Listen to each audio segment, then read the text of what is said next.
मैं आज पहलगांव में निर्दोष यात्रियों की नृशंस हत्या पाकिस्तानी आतंकवादियों के द्वारा जो की गई और उसके जवाब में देश के प्रधानमंत्री जी ने दृढ़ इच्छा शक्ति का परिचय कराते हुए ऑपरेशन सिंदूर की सेना को परमिशन दी और हमारे वीर जवानों ने सटीकता बहादुरी के साथ पाक स्थित आतंकवादी अड्डों को चूर चूर करने का काम किया। वो घटना पर जो बहस हो रही है इसमें हिस्सा लेने के लिए मैं खड़ा हुआ। माननीय अध्यक्ष जी, सबसे पहले पहलगांव में जो नृशंस हत्या की गई निर्दोष नागरिकों की, धर्म पूछकर उनको मारा गया, इनके परिवार के सामने मारा गया और बड़ी बर्बरता के साथ ये हत्याएं की गई, इसकी मैं घोर निंदा करता हूं और जो मारे गए हैं इनके परिजनों के साथ अत्यंत हृदय की गहराइयों से मैं संवेदना भी व्यक्त करना चाहता हूं। ऑपरेशन सिंदूर के जवाब में पाकिस्तान के हमारे नागरिक ठिकानों पर गोलीबारी की, इसमें भी कुछ नागरिक हताहत हुए, गुरुद्वारा भी टूटा, मंदिर भी टूटा, जो भी नागरिक उसमें घायल हुए हैं और जो हताहत हुए हैं वो सभी के प्रति मैं पूरे सदन की ओर से गहरी संवेदना व्यक्त करना चाहता हूं। माननीय अध्यक्ष जी, कल से यहां पर पक्ष और विपक्ष दोनों की चर्चा चल रही है और स्वाभाविक है जब इस तरह की नृशंस घटना घटे देश में तब इस पर मुक्त चर्चा भी होनी चाहिए, चिंतन भी होना चाहिए, आगे न हो इसकी व्यवस्था की भी चिंता होनी चाहिए। माननीय अध्यक्ष जी, मैं विषय पर आने से पहले आपके माध्यम से सदन को और सदन के माध्यम से पूरे देश को ऑपरेशन महादेव जो कल एक हुआ है इसकी जानकारी देना चाहता हूं। माननीय अध्यक्ष जी, कल ऑपरेशन महादेव में सुलेमान उर्फे फैजल जट, अफगान और जिब्रान, 3 आतंकवादी सेना, सीआरपीएफ और जम्मू कश्मीर पुलिस के संयुक्त अभियान में ऑपरेशन महादेव में मारे गए और माननीय अध्यक्ष जी, ये जो सुलेमान है ए श्रेणी का लश्कर ए तोयबा का कमांडर था। पहलगाम हमले में और गगनगिर आतंकी हमले में वो लिप्त था। इसके ढेर सारे सबूत हमारी एजेंसियों के पास है। अफगान ए श्रेणी का लश्कर ए तैयबा का आतंकवादी था और जिब्रान भी ए ग्रेड आतंकवादी था। और माननीय अध्यक्ष जी, मैं सदन को और सदन के माध्यम से पूरे देश को बताना चाहता हूं, जिन्होंने बैसरन घाटी में हमारे प्रवासियों को, नागरिकों को मारा था, ये तीनों आतंकवादी ये थे और तीनों मारे गए।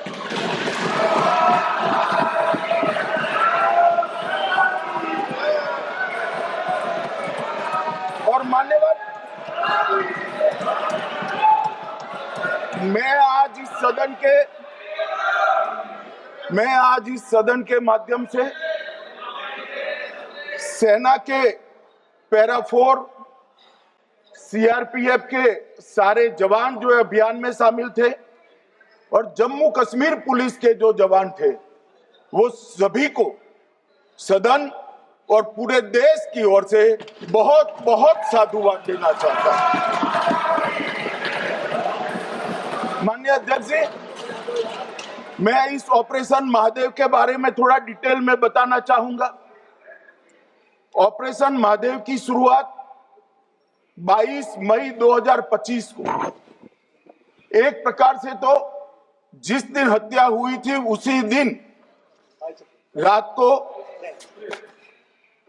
22 मई 2025 को, जिस दिन हत्या हुई थी उसी दिन रात को एक सुरक्षा मीटिंग की गई थी जम्मू कश्मीर में।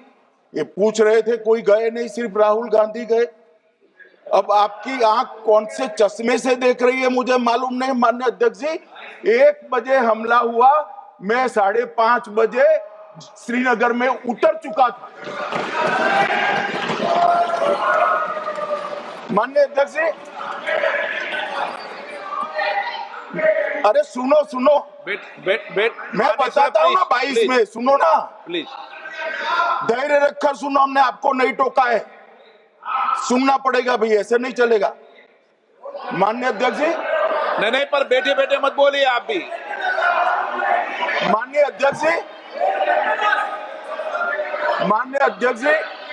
23 अप्रैल को टिप्पणी मत करिए। एक सुरक्षा मीटिंग की गई। सभी सुरक्षा बल, सेना, CRPF, BSF, Jammu Kashmir police, और सबसे पहले उसमें निर्णय किया गया कि जो नृशंस हत्यारे हैं वो देश छोड़कर पाकिस्तान भाग न पाए, इसकी हमने पुख्ता व्यवस्था की और भागने नहीं। 22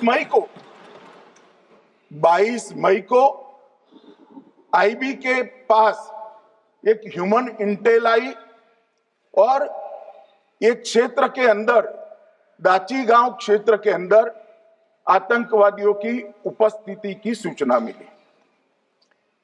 आईबी और सेना द्वारा दाचीकाम क्षेत्र में अल्ट्रा सिग्नल कैप्चर करने के लिए जो इंस्ट्रूमेंट हमारी एजेंसियों ने बनाए हैं, इसके द्वारा इस सूचना को पुख्ता करने के लिए मई से 22 जुलाई तक लगातार प्रयास किए गए।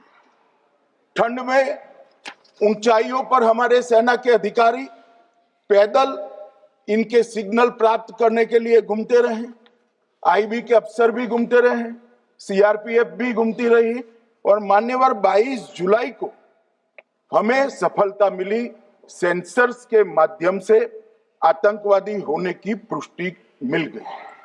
तब 4 पैरा जो हमारी सेना का एक हिस्सा है, उसकी नेतृत्व में 4 पैरा के जवान, सीआरपीएफ के जवान और जम्मू कश्मीर पुलिस के जवान मान्यवर एक साथ ये आतंकवादियों को घेरने का काम किया। सेना, सीआरपीएफ, जम्मू कश्मीर पुलिस की मीटिंग भी की गई।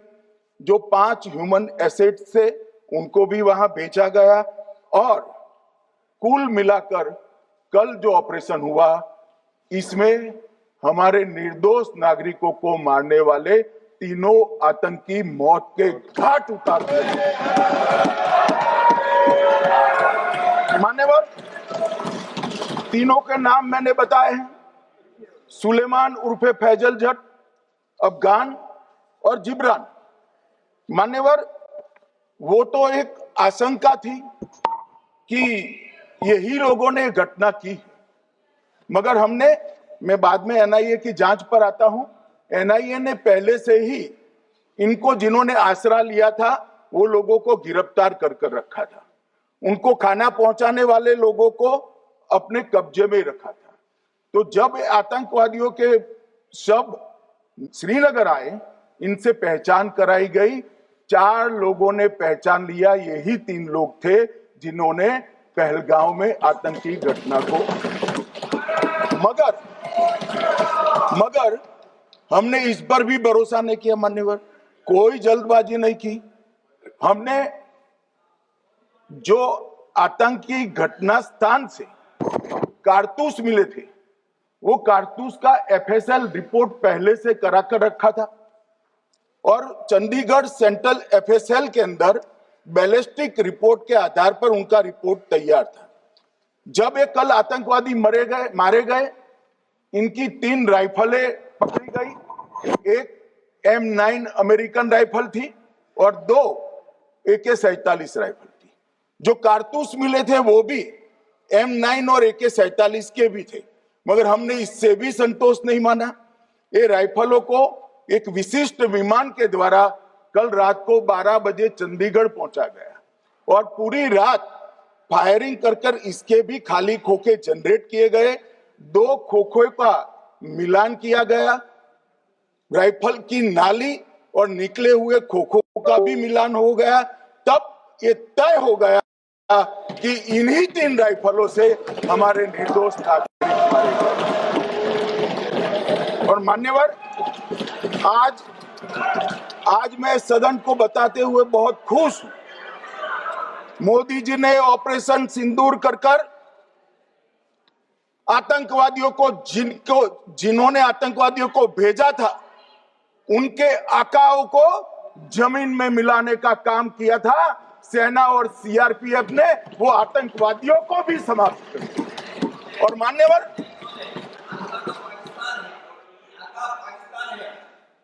कौन पाकिस्तान से आपकी बात होती है क्या?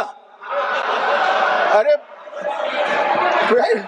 बैठ जाओ भाई।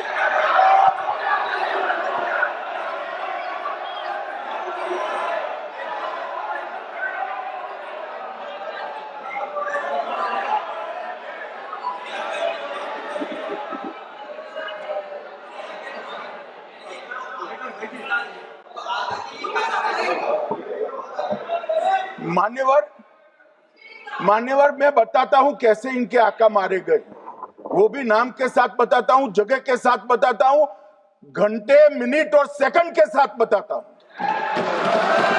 मान्यवर, मैं तो अपेक्षा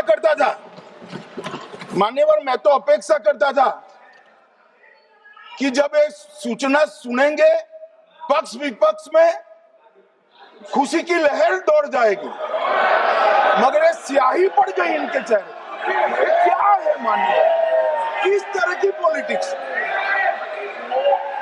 भाई, आतंकवादी मारे गए, आपको इसका भी आनंद नहीं है?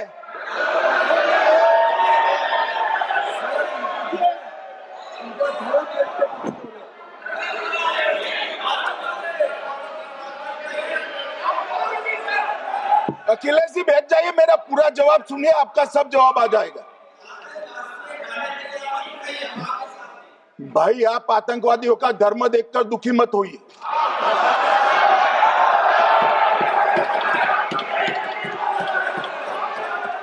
अखिलेश बैठ जाइए यार।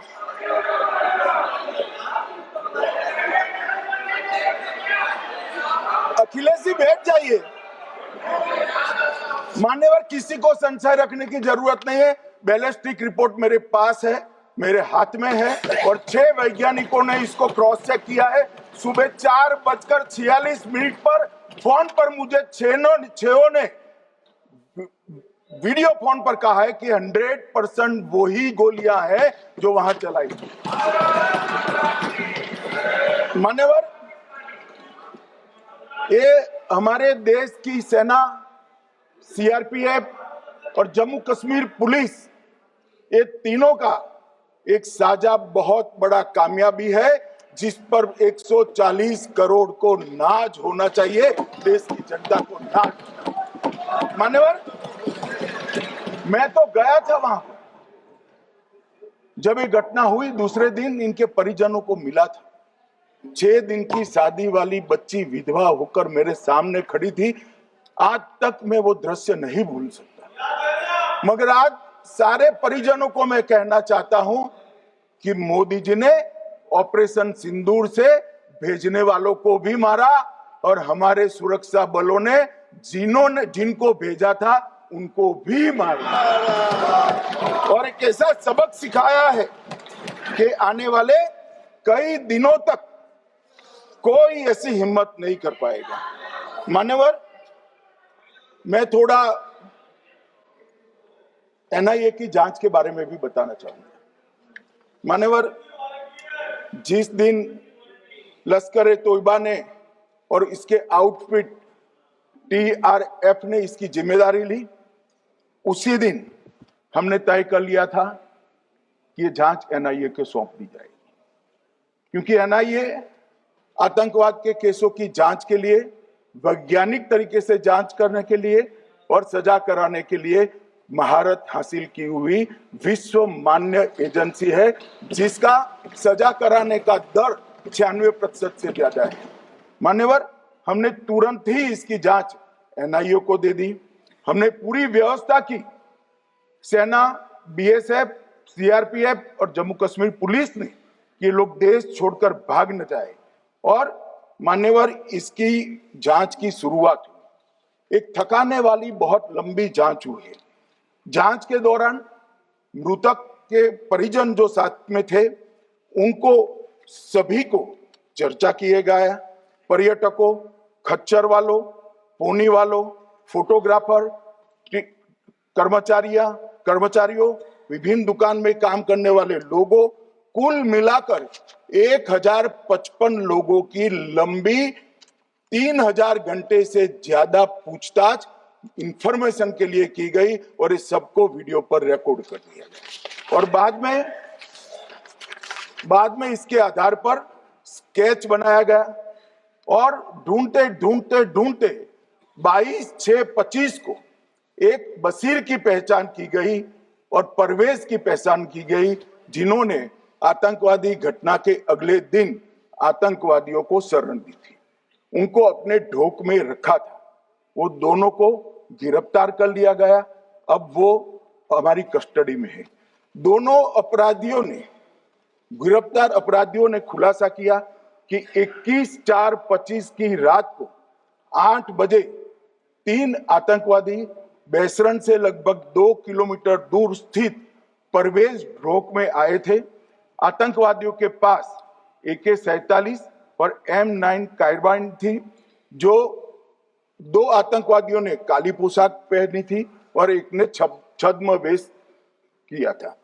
खाना खाया, चाय पी और ढोक से निकलते वक्त कुछ खाना, नमक, मिर्च और मसाले लेकर वो चले गए। मान्यवर, उस वक्त हमने जिन खोखो को रिकवर किया था, इसको हमने चंडीगढ़ FSL में टेस्टिंग के लिए भेज दिया। और जब चंडीगढ़ FSL में टेस्टिंग के लिए भेजा गया तो वही राइफल से एप्को आतंकी हमला हुआ था, वो भी निश्चित हुआ। तो आज इसके साथ साथ दूसरे एप्को आतंकी हत्या को अंजाम देने वाले आतंकियों का भी इसके साथ ही समाप्ति हुई है, उनको मार दिया गया है। मान्यवर, और इसके बाद में स्केच बनाया गया। गिरफ्तार किए गए दोनों आरोपियों की माता जो थी, उन्होंने ये तीनों आतंकियों के मृतदेहों को पहचान लिया है। दोनों आतंकवादी घटना में साथ लेने वाले उनके साथियों ने भी पहचान लिया है और अब उसकी FSL की पुष्टि भी आज सुबह 4 बजे हो गई थी। अब मैं जांच का पूरा ब्यौरा बताना चाहता हूं। मान्यवर, ये हमले में 3 पाकिस्तानी आतंकवादी थे। हमले में 2 AK-47 और 1 M9 कार्बाइन का प्रयोग किया गया था। और अब जो पकड़े गए हैं, इसके सुलेमान के कारण एप्को का मामला भी आज रिजॉल्व हो रहा है और आतंकवादियों को पनाह देने वाले 2 स्थानीय लोगों को भी इस केस में पकड़ लिया गया है। अब मान्यवर, कल पूछते थे कहां से आए, कहां गए, किसकी जिम्मेदारी है। भाई, जिम्मेदारी हमारी ही है। हम सरकार में हैं, हमारी ही जिम्मेदारी। मगर मैं पूछता हूं, जब आप सरकार में थे तब क्या क्या हुआ था, इसकी जिम्मेदारी किसकी थी और क्यों निर्वहन नहीं किया, वो भी बाद में पूछूंगा। जरा धीरज से सुनना। मगर मान्यवर, मुझे एक बड़ा दुख हुआ। कल इस देश के पूर्व गृह मंत्री चिदंबरम जी ने सवाल उठाया कि क्या प्रूफ है कि ये आतंकवादी पाकिस्तान से आए। और मान्यवर, कब उठाया? जब संसद में चर्चा होने वाली थी। क्या कहना चाहते हैं चिदंबरम साहब? किसको बचाना चाहते हैं? पाकिस्तान को बचाकर आपको क्या मिलेगा? वो ये कह रहे हैं कि और क्या है, मत जवाब दो।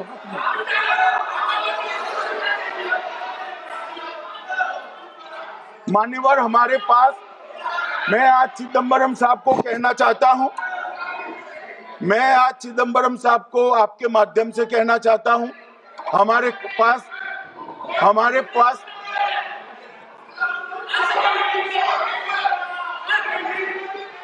मान्यवर, हमारे पास प्रूफ है, वो भी मैं सदन के सामने रखना चाहता हूं कि तीनों पाकिस्तानी थे। 3 में से 2 के पाकिस्तान के वोटर नंबर भी आज हमारे पास उपलब्ध है। मान्यवर, ये राइफलें भी हमारे पास उपलब्ध है। इनके पास से जो चॉकलेटें मिली हैं, वो चॉकलेटें ढोक में से मिली, वो भी पाकिस्तान की बनाई हुई चॉकलेट है। मान्यवर, ये कहते हैं कि पाकिस्तानी नहीं थे, इसका मतलब पूरी दुनिया के सामने इस देश का एक पूर्व गृह मंत्री पाकिस्तान को क्लीन चिट दे रहा है।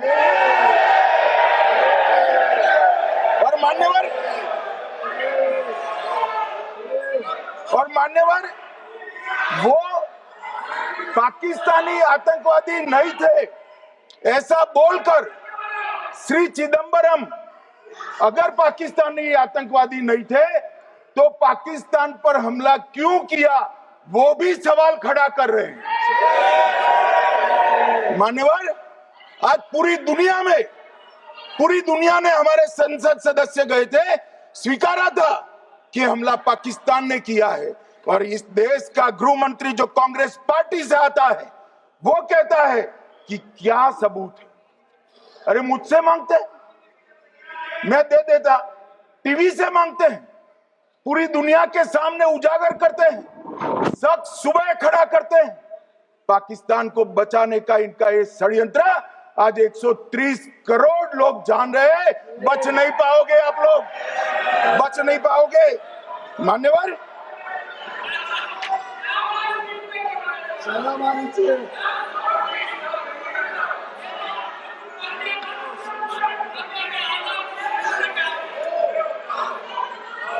मान्यवर,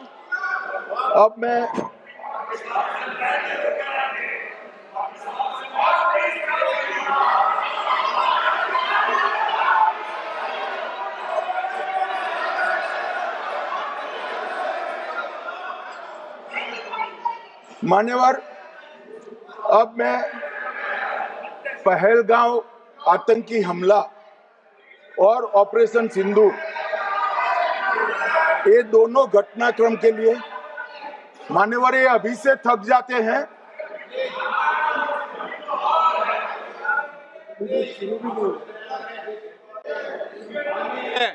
प्लीज बैठिए।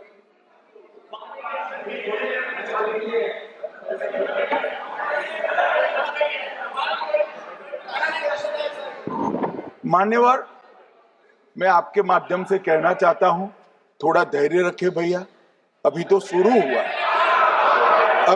हुआ है। मान्यवर, मैं पहलगांव आतंकी हमला और ऑपरेशन सिंदूर के बारे में पूरा घटनाक्रम बताना चाहता हूं। कल ढेर सारे सवाल उठाए। वैसे तो मुझे लगता था कि कल रक्षा मंत्री जी के भाषण के बाद शायद कांग्रेस पार्टी सपोर्ट में भाषण देना शुरू करेगी और अगर थोड़ी बहुत जनता की इच्छा की परख होती तो वो ही करते, मगर नहीं करा, क्योंकि रक्षा मंत्री जी ने बहुत बारीकी से ऑपरेशन सिंदूर की सफलता, इसकी जरूरियात, इसकी प्रासंगिकता और इसके परिणाम, इसके बारे में बहुत अच्छे तरीके से सदन के माध्यम से पूरी देश की जनता के सामने रखा जाए। मगर फिर भी उन्होंने बहुत सारे सवाल किए। अब सवाल किए हैं तो मुझे जवाब देना भी पड़ेगा, उनको सुनना भी पड़ेगा। मान्यवर, मैं पूरा घटनाक्रम बताना चाहता हूं। मान्यवर, 22 अप्रैल को पहलगाम में आतंकवादी हमला हुआ। इसमें 26 लोग मारे गए, 25 भारतीय और 1 नेपाली नागरिक। हमने उसी वक्त मैं श्रीनगर जाने के लिए निकल गया। रात को ही सुरक्षा बलों की मीटिंग कर ये भाग न पाए इसकी व्यवस्था की। माननीय मोदी जी ने 23 और 30 अप्रैल को सीसीएस की मीटिंग चेयर की। ये कह रहे हैं, मैं आज बताना चाहता हूं कि सीसीएस की 23 अप्रैल की मीटिंग में क्या हुआ। सबसे पहला कांग्रेस पार्टी का ब्लंडर था सिंधु जल संधि, इसको स्थगित करने का काम नरेंद्र मोदी जी ने। हमने अटारी के माध्यम से एकीकृत जांच चौकी जो चलती थी उसको बंद कर दिया। पाकिस्तानी नागरिकों के सार्क वीजा को सस्पेंड कर सभी को वापस पाकिस्तान भेजने का काम किया। पाकिस्तान स्थित उच्चायोग ने रक्षा, सैन्य, नौसेना के सलाहकारों को अवांछनीय व्यक्ति घोषित किया, संख्या को 55 से घटाकर 30 किया और सीसीएस ने ये संकल्प लिया कि जहां पर भी ये आतंकवादी छुपे हैं उनको और उनकी ट्रेनिंग करने वाले अड्डों को सेना, पुलिस, सीआरपीएफ, बीएसएफ उचित जवाब देगी। मान्यवर, जिस तारीख को ये हुआ उसी दिन ये निर्णय हो चुका। मान्यवर, इसके बाद में कल गोगाई जी कहते थे मोदी जी 24 को पहलगाम जाने की जगह बिहार गए। सुनो यार, मान्यवर, मोदी जी जब ये पहलगाम घटना हुई यहां नहीं थे, विदेश में थे। आने के बाद तुरंत सीसीएस बैठक की और मोदी जी जिस दिन बिहार गए उस दिन पहलगाम में कुछ नहीं, कोई नहीं था, सिर्फ राहुल गांधी थे। सारे लोग चले गए थे, सारे लोग वहां से अपने अपने ठिकाने पर चले गए थे। मगर इन्होंने एक बात कही, उस पर मेरी आपत्ति है मान्यवर। उन्होंने कहा 24 अप्रैल को चुनावी भाषण किया। मान्यवर, देश का नेतृत्व करने वाले देश के प्रधानमंत्री की फर्ज होती है कि देश की संप्रभुता पर, देश के नागरिकों पर अगर ऐसा जघन्य हमला होता है तो जनता की भावनाओं के अनुरूप जवाब देना चाहिए। मान्यवर, मैं आज आपकी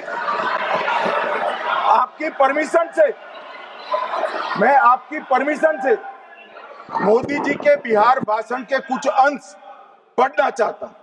कोट अनकोट है। 22 अप्रैल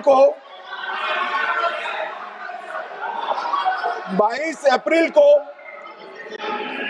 पहलगाम का यह हमला केवल निहत्थे पर्यटकों पर नहीं बल्कि पूरे भारत की आत्मा पर एक दुस्साहसपूर्ण प्रहार है। आतंकवाद के प्रति दृढ़ और कड़ा रुख, आतंकियों और इसके हमले की साजिश रखने वालों की कल्पना से भी बढ़कर उनको सजा दी जाए। मान्यवर, महत्वपूर्ण है आतंकियों और इसकी साजिश रचने वाले दोनों को। आतंकियों की बची खुची जमीन भी मिट्टी में मिलाने का समय आ गया है। 140 करोड़ भारतीय इस बात के लिए एकजुट है कि आतंक के आकाओं की कमर तोड़ दी जाएगी। भारत हर एक आतंकवादी और उनके समर्थकों की पहचान करेगा, उनका पता लगाएगा और उन्हें दंडित करेगा। आतंकवाद कभी भी भारत की आत्मा नहीं तोड़ पाएगा। न्याय सुनिश्चित करने का मैं हर संभव प्रयास करूंगा। अनकोट। अब इसमें किसी को चुनावी भाषण दिखाई पड़ता है तो उसकी समझ शक्ति पर बहुत सारे सवालिया निशान लग जाते हैं। ये चुनावी भाषण नहीं है, आतंकवाद के खिलाफ लड़ने का 140 करोड़ भारतीयों का प्रतिघोष है जो मोदी जी ने वहां दिया। इनको चुनावी भाषण दिखाई पड़ता है। जैसे चश्मे होते हैं ऐसी ही दृष्टि होती है। मान्यवर, इसके बाद 30 अप्रैल को मान्यवर 30 अप्रैल को सीसीएस की बैठक हुई, पहले 23 को हुई थी। उसमें सशस्त्र बलों को पूर्ण ऑपरेशन की फ्रीडम दे दी गई। प्रधानमंत्री मोदी जी ने सीसीएस की उपस्थिति में रक्षा मंत्री, एनएसए और सेनाओं के प्रमुख के साथ बैठकर पूर्ण ऑपरेशनल फ्रीडम देने का काम किया और इसके बाद ये ऑपरेशन सिंदूर हुआ। मान्यवर, ऑपरेशन सिंदूर 7 मई को रात को 1:04 से 4 मिनट से 1:24 तक चला। उसमें पाकिस्तान के 9 आतंकी ठिकानों को ध्वस्त कर दिया और पूरी दुनिया ने इसके दृश्य देखे। साहब, इससे बड़ा संयमित हमला नहीं हो सकता। आजकल दुनिया में युद्ध चल रहे हैं, हम देख रहे हैं, बच्चे मर रहे हैं, महिलाएं मर रही, निर्दोष मर रहे। हमने 9 आतंकी अड्डों को समाप्त किया, परंतु एक भी सिविलियन नहीं मारा गया, केवल और केवल आतंकी मारे गए। स्थान थे मरकज सुभान अल्लाह बहावलपुर, मरकज तैयबा मुरीद के, महमूना जाया कैंप सियालकोट, अरे नाम सुनो काम में आएंगे, सरजाल camp Sialkot, Sawai Nala camp Muzaffarabad, Syedna Bilal camp Muzaffarabad, Gulpur camp Kotli, Barnala camp Bhimber और अब्बास कैंप कोटली। मान्यवर, सर्जिकल स्ट्राइक और एयर स्ट्राइक में हमने पाक ऑक्यूपाई कश्मीर में ही हमला किया, एक प्रकार से भारत के हिस्से पर ही हमला किया। पाक ऑक्यूपाई कश्मीर हमारा ही, तो हमने तो हमारे हिस्से में हमला किया, मगर इस बार 100 किलोमीटर अंदर घुसकर पाकिस्तान की भूमि पर आतंकवादियों को तबाह करने का काम। और मान्यवर, ये आतंकी वो के ठिकानों पर हमला हुआ, इसमें मारा कौन गया? हाफिज मोहम्मद जमील जैसे मोहम्मद के प्रमुख मौलाना मसूद अजहर के बहनोई, मुदस्सर खादियान मरकज तैयबा मुरीद का प्रमुख, याकूब मलिक जेएम पदाधिकारी, मोहम्मद हमसा जमील जेएम ऑपरेटिव, मोहम्मद यूसुफ अजहर गंभीर रूप से घायल था, फिर मारा गया। जैसे मोहम्मद का आमिर मोहम्मद हसन खान गंभीर रूप से घायल था, फिर मारा गया। जेएम ऑपरेटिव मोहम्मद हसन गंभीर रूप से घायल हुआ। अब्दुल मलिक, खालिद अबू अक्स और नोएम मलिक, इनका कोई पता ठिकाना नहीं। और मान्यवर, ये पूछते थे मुझे कल कि पहलगांव के दोषी कहां गए, वो पहलगांव के दोषी कहां गए? ये जो मैंने, अरे सुनो ना यार, ये जो 10 मैंने नाम पढ़े हैं, इसमें से 8 ये चिदम्बरम एंड कंपनी के समय में आतंकवादी घटना घटाने वाले लोगों को नरेंद्र मोदी जी ने ये हमें पूछते कहां गए? अरे भाई, आपके समय में जो छुप गए थे उनको चुन चुन कर हमारी सेना ने समाप्त कर दिया है। और ये 10 नहीं, कल राजनाथ जी घबराते बोले हैं, अब ऑथेंटिक शब्द का है, मैं बढ़ा नहीं सकता, मगर कम से कम 100 लोगों को हमारी सेना ने समाप्त, 100 से अधिक लोगों को हमारी सेना ने समाप्त करने का काम। मान्यवर, और इस पर भी गर्व नहीं कर सकते आप, इस पर भी गर्व नहीं कर सकते।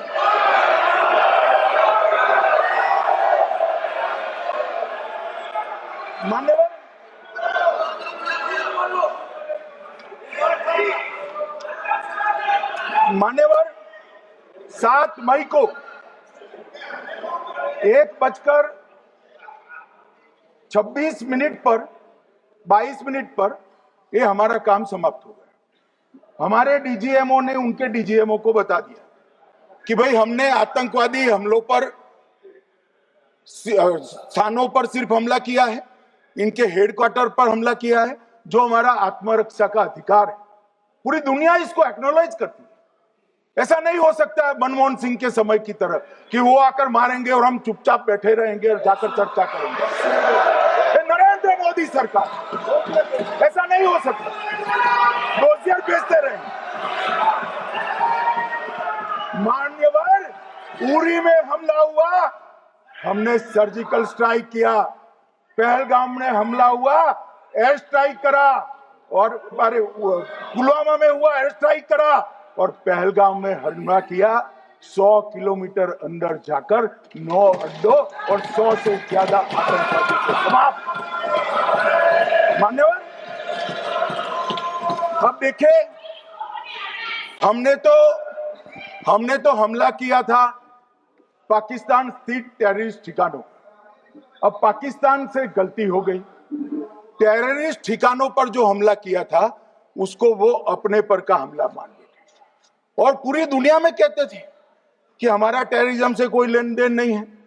ये तो अब ऐसे ही ग्रुप करते, हम तो विक्टिम है, जो मनमोहन सिंह ने सर्टिफाइड भी कर दिया था कि ये भी विक्टिम है।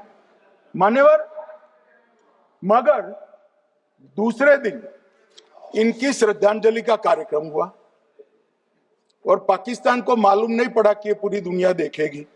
सेना के आला अफसर उनके नमाजे जनाजा में उपस्थित हुए, उनके जनाजे को कंधा दिया और ये सारे आतंकवादियों के जनाजे के जुलूस के अंदर पाकिस्तानी सेना, इनके अफसर, आईएसआई के अफसर, वहां की पुलिस के अफसर अश्रुभीनी आंख के साथ जुड़े थे। और मान्यवर, ये सिंदूर ने पाकिस्तान को पूरी दुनिया में एक्सपोज कर दिया कि पाकिस्तान के अंदर टेररिज्म स्टेट स्पॉन्सर्ड टेररिज्म है। ये पूरी तरह से, मान्यवर, पूरी तरह से एक्सपोज हो गया।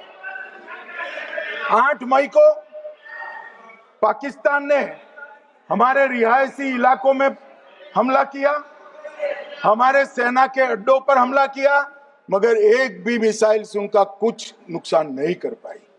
बहुत नजदीक से की हुई गोलाबारी के कारण हमारे गुरुद्वारा टूटा, एक मंदिर टूटा, कुछ हमारे नागरिक हताहत हुए। और दूसरे दिन 9 मई को मोदी जी ने सेना को हुक्म दिया, एक मीटिंग करी, राजनाथ जी, मोदी जी, एनएसए, सेना के सारे अध्यक्ष, और जवाब देने का तय किया और उनके 11 एयरबेस को क्षतिग्रस्त करने का काम किया। मान्यवर, 8 एयरबेस कितने सटीक तरीके से तोड़े गए, पाकिस्तान की पूरी एयर डिफेंस सिस्टम धरी की धरी रह गई, कुछ नहीं कर पाई। नूर खान चकलाला एयरबेस तोड़ दिया गया, मुरीद तोड़ दिया गया, सुगुर्दा तोड़ दिया गया, रफीकी तोड़ दिया गया, रहीम यार खान तोड़ दिया गया, जकोबाबाद तोड़ दिया गया, सुक्कुर और भोलारी भी तोड़ दिया। और सुक्कुर, लाहौर, अरिफवाला, चुनेन, जकोकाबाद और नया चोर, ये 6 रडार सिस्टम भी उनके पूरी तरह से ध्वस्त कर दिए। 2 surface to air guided weapon Lahore और ओकारा में इनका जखीरा भी समाप्त कर दिया गया। और मान्यवर, ये हर चीज में पॉलिटिक्स करते, हर चीज में।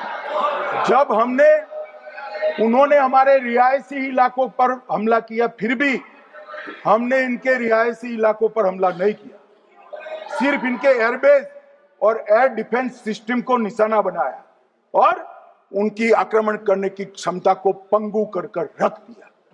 हमारी पूरी सेना, पूरी वायुसेना, पूरी नौसेना अक्षुण्ण थी और उनकी हमला करने की क्षमता को हमने छिन्न विछिन्न कर दिया।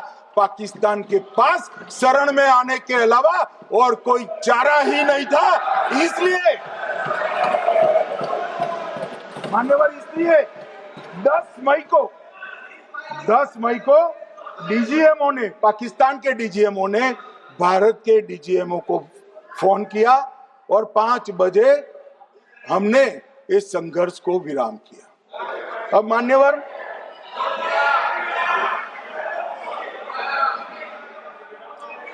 ये लोग कल सवाल उठा रहे थे कि इतनी अच्छी पोजीशन में थे, आपने युद्ध क्यों नहीं किया? युद्ध के कई परिणाम होते हैं मान्यवर, करना न करना वो सोचकर करना पड़ता है। मगर मैं इसी देश के इतिहास से कुछ घटनाएं बताना चाहता हूं। 1948 में मान्यवर, कश्मीर में हमारी सेनाएं निर्णायक बढ़त पर थी। सरदार पटेल ना बोलते रहे, जवाहरलाल नेहरू जी ने एक तरफा युद्ध विराम कर दिया। और मान्यवर, मैं बड़ी जिम्मेदारी के साथ कहता हूं, मैं इतिहास का विद्यार्थी हूं। पाक ऑक्यूपाई कश्मीर का अगर अस्तित्व है तो जवाहरलाल नेहरू जी की ये युद्ध विराम के कारण है। इसका जिम्मेदार जवाहरलाल नेहरू है। मान्यवर, 1960 में सरदार पटेल ने विरोध किया था, गाड़ी लेकर आकाशवाणी तक गए थे, घोषणा न करते दरवाजे बंद कर दिए थे। मान्यवर, 1960 में सिंधु जल पर भौगोलिक व रणनीतिक रूप से हम बड़े मजबूत थे और उन्होंने सिंधु समझौता क्या किया? 80% भारत का पानी पाकिस्तान को दे दिया। मान्यवर, 62 के लड़ाई की बात मैं बाद में करूं। 65 की लड़ाई में हाजीपीर जैसे स्ट्रेटेजिक जगह पर हमने कब्जा किया था। 66 में उसको लौटा दिया गया। मैं 71 के युद्ध की भी बात करना चाहता हूं। मान्यवर, 71 में कल राजनाथ जी ने भी बताया, पूरे देश ने इंदिरा जी का समर्थन किया। उन्होंने पाकिस्तान के 2 टुकड़े कर दिए। बहुत बड़ी विजय थी भारत की और सदियों तक भारत इस विजय पर गर्व करेगा। हम सब भी करते हैं, हमें कोई आपत्ति नहीं। मगर हुआ क्या मान्यवर? युद्ध की विजय की चकाचौंध में क्या हुआ? 93 हजार युद्ध बंदी हमारे पास थे, 93 हजार, और 15,000 वर्ग किलोमीटर क्षेत्र पाकिस्तान का हमारे पास था। 93 हजार युद्ध बंदी, उस वक्त की पाकिस्तान की सेना का 42% और 15,000 वर्ग किलोमीटर क्षेत्र। मगर शिमला में समझौता हुआ, पाक ऑक्यूपाई कश्मीर मांगना ही भूल गए। अगर उस वक्त पाक ऑक्यूपाई कश्मीर मांग लेते, न रहेगा बांस, न बजती बांसुरी। ये कैंप तोड़ने की जरूरत न पड़ती साहब आपको, हमको। मान्यवर, इतना ही नहीं, पाक ऑक्यूपाई कश्मीर तो नहीं लिया, मांगना ही भूल गए। 15,000 वर्ग किलोमीटर की जीती हुई भूमि भी वापस दे दी। तय हुआ था पाकिस्तानी नरसंहार के लिए युद्ध अपराध न्यायाधिकरण बनेगा, नहीं बना। सेना ने पूर्वी पाकिस्तान में नरसंहार किया था। 195 पाकिस्तानी अधिकारियों पर मुकदमा चढ़ना था। भुट्टो अपने साथ इंदिरा जी के सामने से छुड़ा कर ले गए। जनरल मानेक शॉ का एक कोट अनकोट कहता हूं, जनरल मानेक शॉ का, जो एक प्रकार से आर्किटेक्ट माने जाते हैं बांग्लादेश विजय के, इन्होंने कहा कि भुट्टो ने भारत के नेतृत्व को मूर्ख बनाया। अब जो शब्द है, मैं आप कोट अनकोट है, इसमें मेरा कुछ नहीं है, ये लोग गुस्सा न हो सकते। I told her into bracket Indira Gandhi, Indira ji को कहा, that he into bracket Bhutto के लिए, he has made monkey out of you. समझ में आता है? ये फील्ड मार्शल साहब ने कहा है मान्यवर, और ये हमें सिखा रहे, ये नहीं किया, वो नहीं किया, फलाना नहीं किया, ठिकाना नहीं किया। अरे भाई, आप तो पाकिस्तान को क्लीन चिट दे रहे हो कि पाकिस्तान ने हमला ही नहीं किया है। क्या अधिकार है आपको पूछने का? कोई अधिकार नहीं है साहब। देखिए क्या होता है, मैंने कहा पाकिस्तान को क्लीन चिट दे रहे हो, तो कनी मोदी जी कह रही है कि नहीं, हम नहीं दे रहे। कनी मोदी जी, माननीय अध्यक्ष जी, आपके माध्यम से मैं कनी मोदी को बताना चाहता हूं, माननीय सदस्य जी को, कि वो कह रही है हमने नहीं दिया, मगर जिसके साथ बैठते हो उसका दोस्त तो आपके सर पर आएगा ना। चिदंबरम जी कर रहे हैं, आपके राज्य से है, कांग्रेस के प्रमुख नेता है, देश के पूर्व गृह मंत्री कह रहे हैं कि पाकिस्तान ने आतंकवादी नहीं भेजे थे। क्या क्लीन चिट देना चाहते? किसी को अधिकार नहीं है साहब यहां आतंकवाद पर बोलने का, किसी को अधिकार नहीं। मान्यवर, मैं अब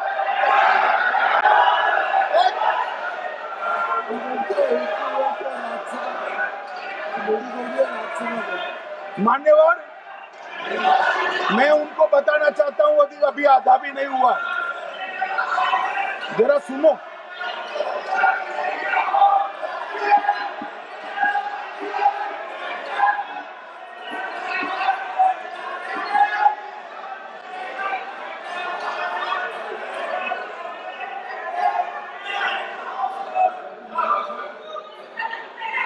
मान्यवर,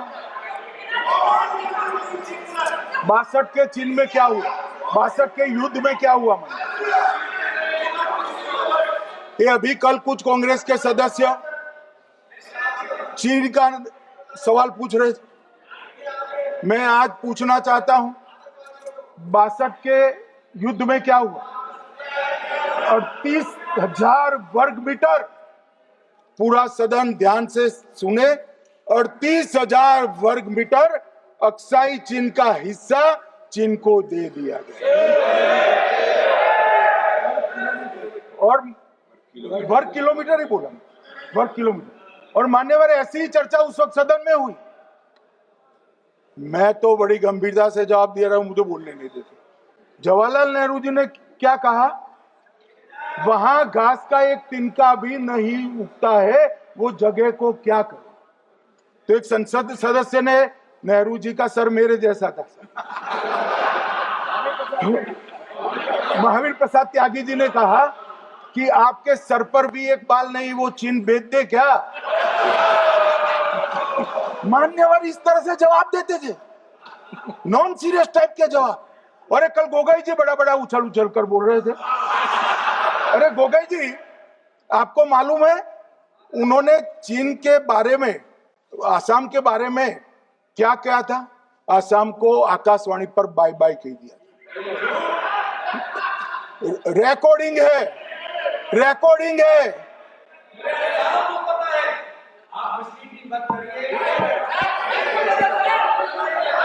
मान्यवर, मैं भी सहमत हूं, मैं भी सहमत हूं, पूरे आसाम को पता है। मान्यवर,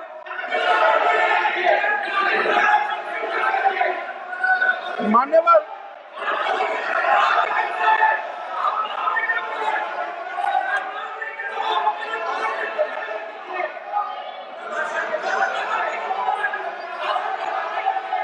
मान्यवर, मुझे मालूम है पूरे आसाम को पता है, इसीलिए तो वो विरोध पक्ष में बैठे हैं वहां पर आसाम में, पूरे आसाम को पता है। और मान्यवर,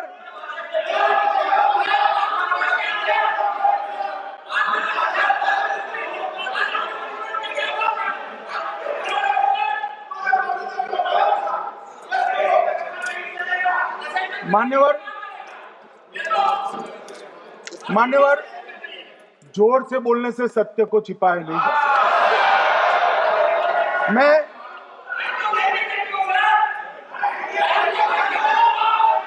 मान्यवर, मैं selected works of Jawaharlal Nehru series volume 29 पृष्ठ 231 पर से एक जवाहरलाल नेहरू जी के पत्र को कोट करना चाहता हूं। अनौपचारिक रूप से संयुक्त राज्य अमेरिका ने यह सुझाव दिया कि चीन को संयुक्त राष्ट्र में तो ले लिया जाए, मगर सुरक्षा परिषद को नहीं, सुरक्षा परिषद में भारत को लेना चाहिए। ये अमेरिका का प्रस्ताव था। नेहरू जी ने कहा हम इसे स्वीकार नहीं करते क्योंकि इससे चीन के साथ हमारे संबंध खराब होंगे और चीन जैसे महान देश को बुरा लगेगा। मान्यवर, आज चीन सुरक्षा परिषद में है और भारत बाहर है। मोदी जी प्रयास करें अंदर ले जाने का, इसका कारण जवाहरलाल नेहरू का ये स्टैंड है।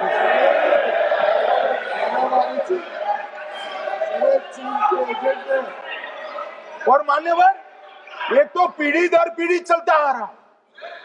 राजीव गांधी फाउंडेशन ने चीन के साथ एमओयू कर दिया। अब कहते नहीं है कि एमओयू में क्या था, ये तो बताओ भाई, क्या एमओयू किया था राजीव गांधी फाउंडेशन ने?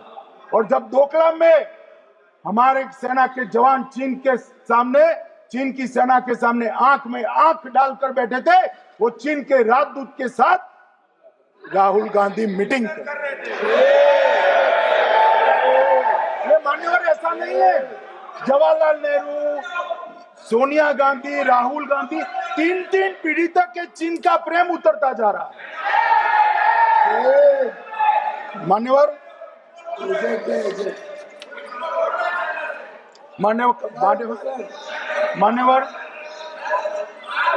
मैं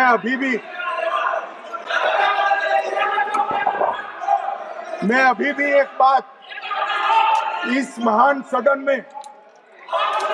के माध्यम से देश की जनता को कहना चाहता हूं, जो मेरी मान्यता है। ये सारी आतंकवाद की जड़ पाकिस्तान है और पाकिस्तान कांग्रेस पार्टी की भूल है। पार्टीशन स्वीकार न करते, पाकिस्तान कभी न होता। इन्होंने पार्टीशन को स्वीकार कर देश को तोड़ा है। मान्यवर, कल विदेश मंत्री जी बता रहे थे शर्म अल शेख सम्मेलन का बलूचिस्तान ब्लंडर, जिसने पाकिस्तान को हमारे साथ चर्चा करने के लिए इक्वल फुटिंग पर ला दिया। मान्यवर, अब ये टेररिज्म की बात करते हैं। मैं इसमें भी पूरे देश की जनता को टेररिज्म की विगत 20 साल की स्थिति से अवगत कराना चाहता हूं। मान्यवर, अटल जी की सरकार थी। 2002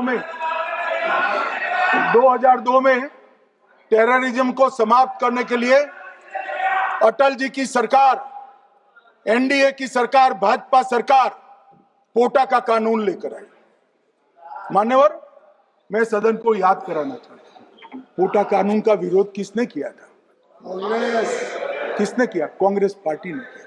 हमारे पास बहुमत नहीं था राज्यसभा में, मजबूरन हमने कानून को गिर गया, मजबूरन संयुक्त सत्र बुलाना पड़ा और पोटा कानून संयुक्त सत्र में पारित हुआ। देश नहीं भूल सकता मान्यवर। और पोटा कानून को रोककर आज भी कांग्रेस पार्टी के नेता जब बोले तब कहे, पोटा कानून को रोककर किसको बताना चाहते थे आप? किसको बचाना चाहते थे? पोटा तो आतंकवादियों के खिलाफ था। पोटा को रोककर अपनी वोट बैंक का उल्लू सीधा करने के लिए आप आतंकवादियों को बचाना।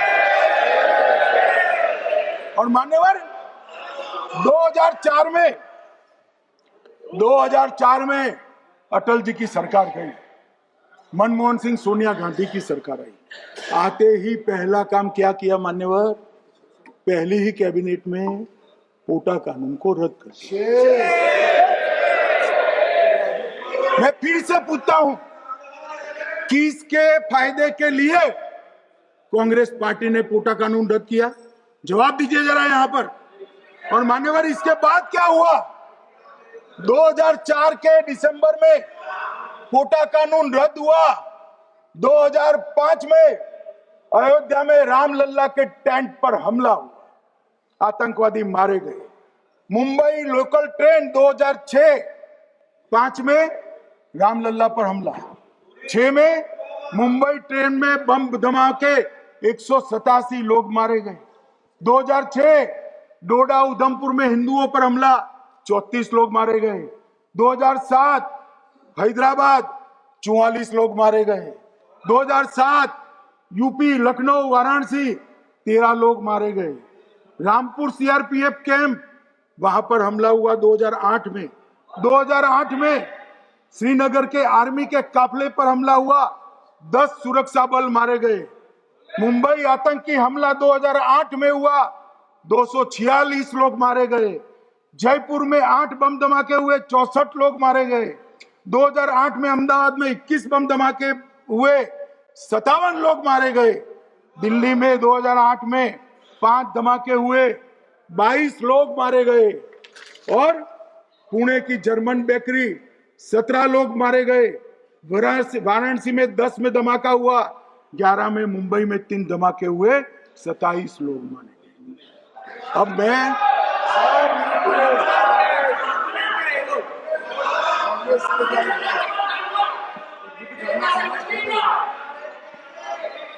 मान्यवर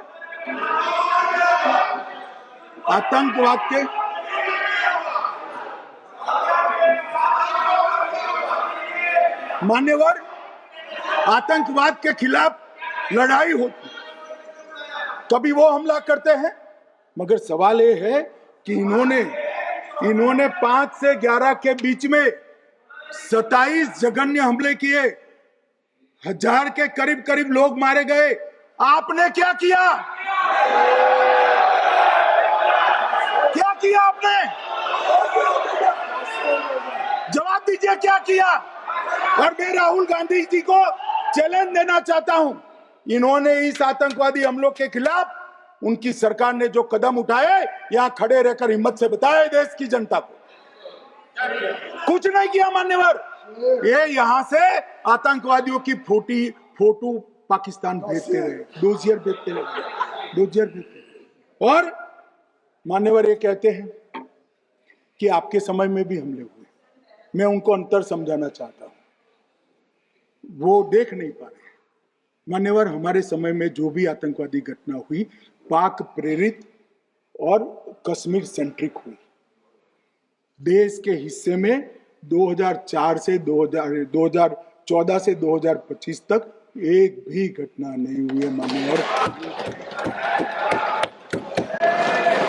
ये नरेंद्र मोदी सरकार है मान्यवर। और कश्मीर में भी आज स्थिति ऐसी हुई है, उनको पाकिस्तान से आतंकवादी भेजने पड़ते हैं। कश्मीर में आतंकवादी अब हमारे नहीं बनते मान्यवर।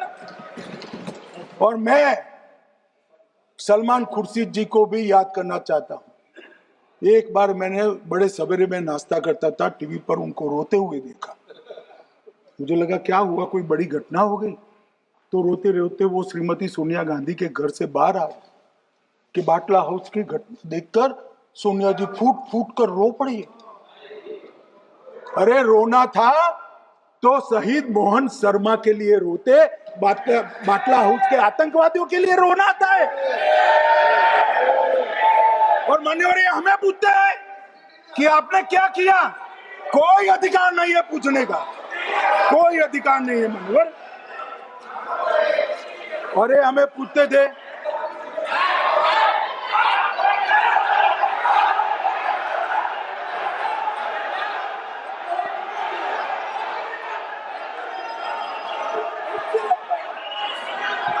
मान्यवर, अभी 25% बाकी।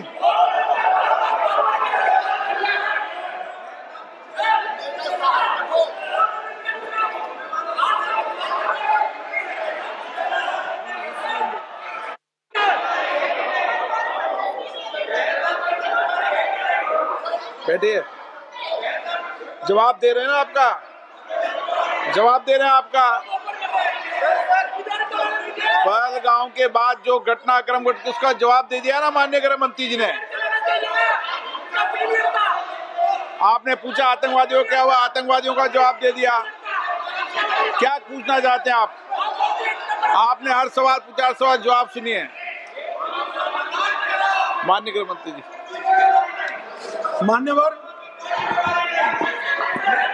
मान्यवर, इन लोगों को कल ऐसा था कि ये जो बेसरन के गुनहगार है वो पाकिस्तान भाग गए। तो बड़े आवाज से पूछते थे, भाग गए, गृह मंत्री क्या करता है, जिम्मेदारी ले। हमारी तो सेना ने ठोक दिया, सीआरपीएफ ने ठोक दिया मान्यवर। अब मेरा तो जवाब बनना ना देता है, ना वो मांगना बनता है, मगर मैं उनको कुछ पूछना चाहता हूँ।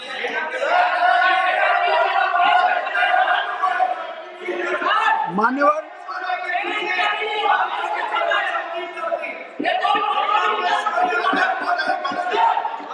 प्लीज, मारेगी तो सेना है ना, सेना अब ऐसे भी मारेगी ना, तो वो भी ये कह रहे हैं सेना और सीआईएसएफ ने मारा।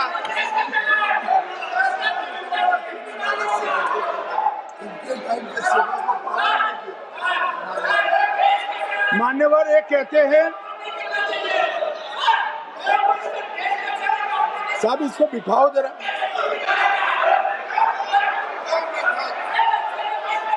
हाँ प्लीज बैठिए बैठिए बैठिए बैठिए बैठिए।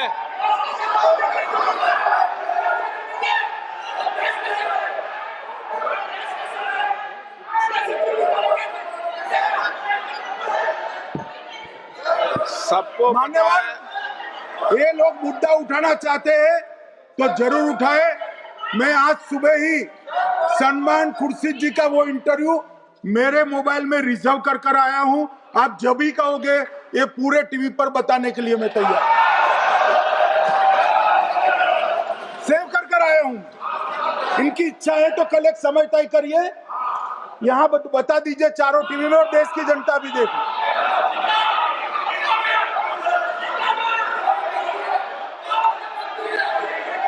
मान्यवर कह रहे हैं बताओ, आप बताओ, बताना है या नहीं बताना, ले पूछो ना उनको। प्लीज प्लीज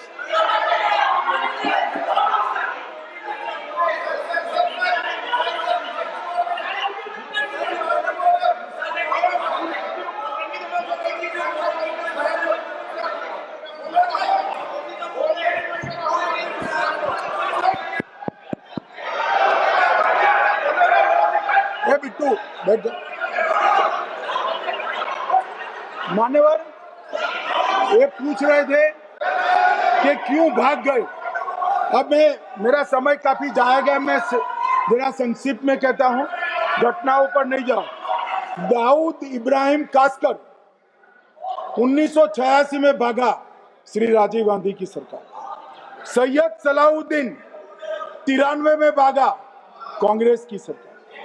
टाइगर मेमन 93 में भागा, कांग्रेस की सरकार। अनीस इब्राहिम कासकर 93 में भागा, इनकी सरकार। रियाज भटकल 2007 में भागा, इनकी सरकार। इकबाल भटकर 2010 में भागा, इनकी सरकार। मिर्जा सादाब बेग 2009 में भागा, इनकी सरकार। अब मान्यवर मेरा तो जवाब मांग लिया, हमारे सुरक्षा बलों ने मेरा जवाब भी दे दिया, अब राहुल गांधी इसका जवाब दे।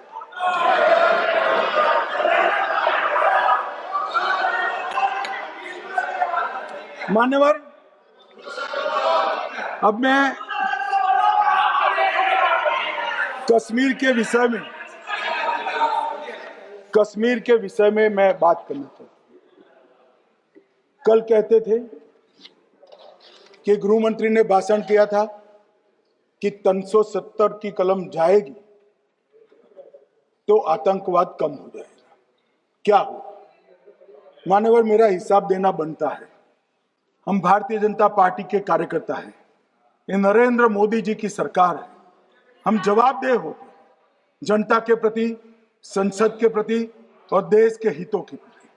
मैं आज देश की जनता के सामने 2004 से 14 और 2015 से 25 10-10 साल का लेखा जोखा रखना चाहता हूं।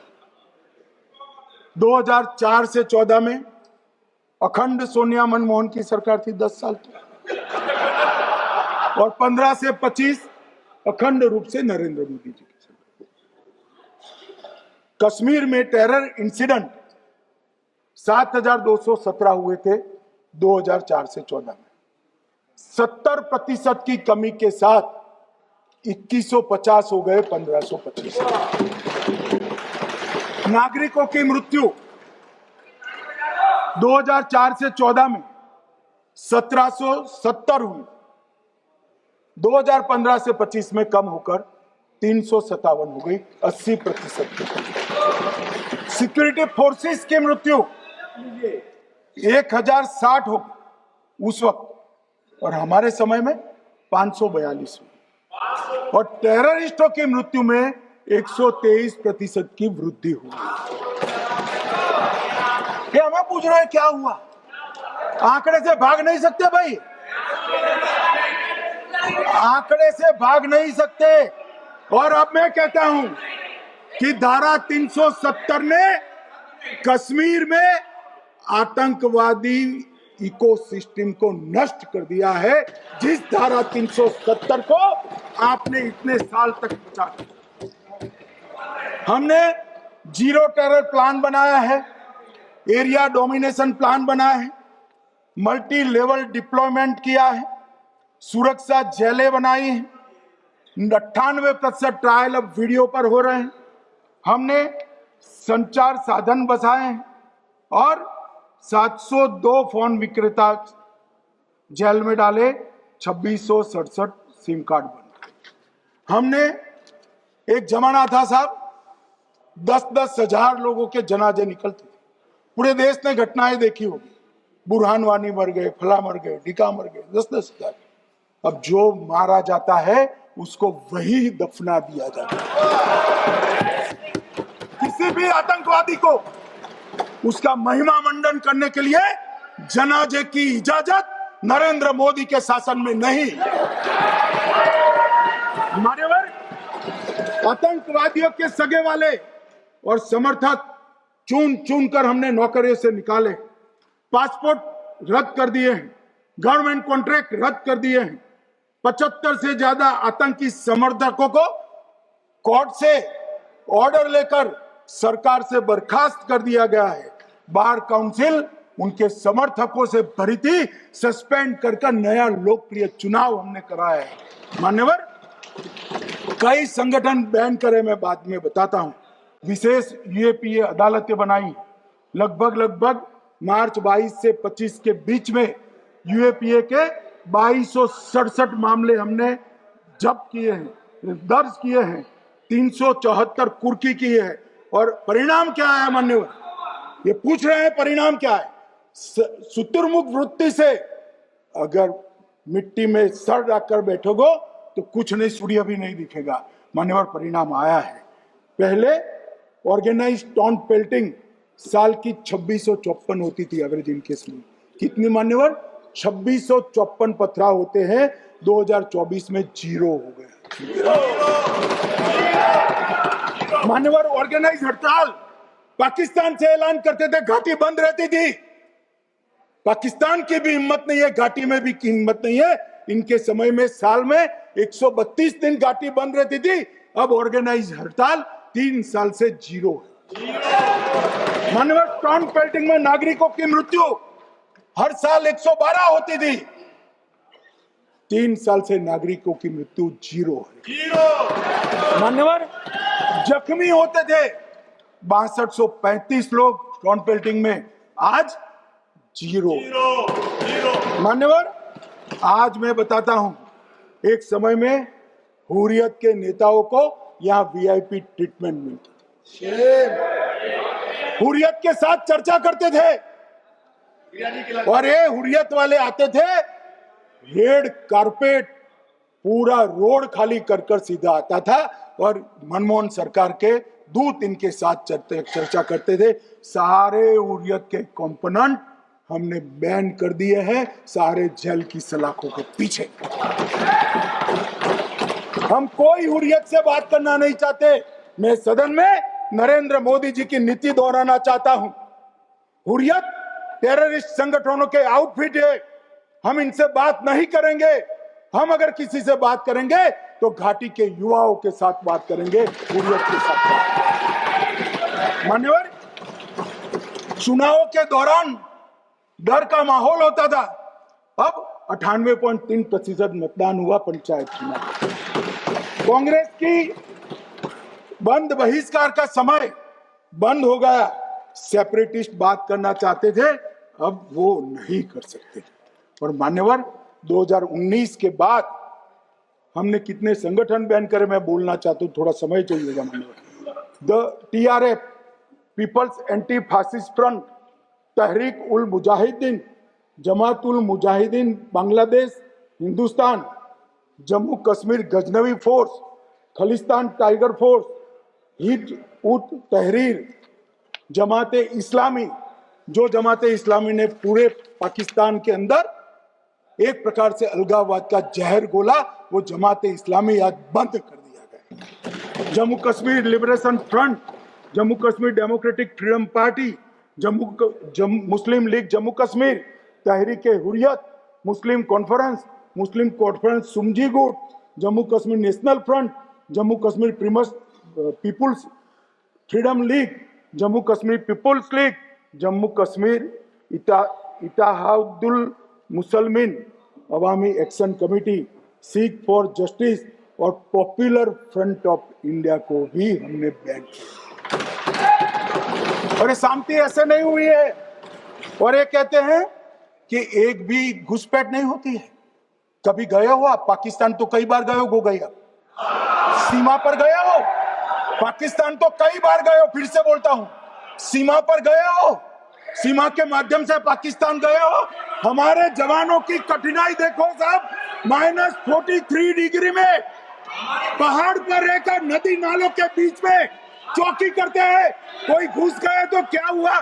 कोई घुस गया, वो बचेगा नहीं। यहाँ हम उसको या तो अरेस्ट करेंगे या तो एनकाउंटर में वो मारा जाएगा, बचेगा कोई। इनको सीमा की भौगोलिक कठिनाइयां मालूम नहीं। वहां मान्यवर कई नदी नाले हैं, वेग से पानी आता है, -46 डिग्री टेम्परेचर है, नीचे सुरंगें बनाते हैं। और ये तो ऐसे कह रहे हैं घुस गए। अरे भाई, आपके मन में तो, आपके समय में तो घुसने की जरूरत ही नहीं थी। आप बुलाते थे वीजा देकर, क्यों घुसेंगे? घुसने की जरूरत ही नहीं। जैसे आप पाकिस्तान जाते हो वैसे वो यहाँ आते। मानवर, अब ये कैसे हमें पूछ सकते हैं? मान्यवर,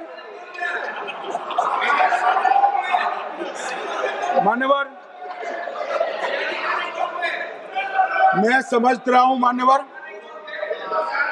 मान्यवर, मैं समझ रहा हूं पोटा का विरोध करने वाले को नरेंद्र मोदी की आतंकवादी विरोधी नीति नहीं पसंद आई।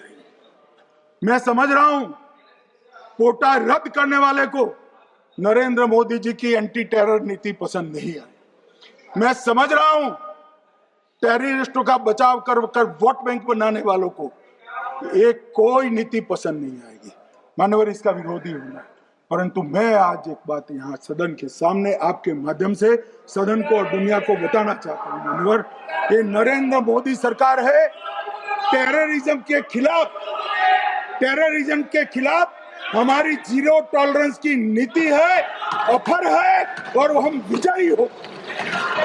और मान्यवर, मैं फिर से अंत में ऑपरेशन महादेव में जुड़े हुए सेना, CRPF और जम्मू कश्मीर पुलिस के सभी जवानों को 2 हाथ जोड़कर प्रणाम कर बहुत बहुत साधुवाद।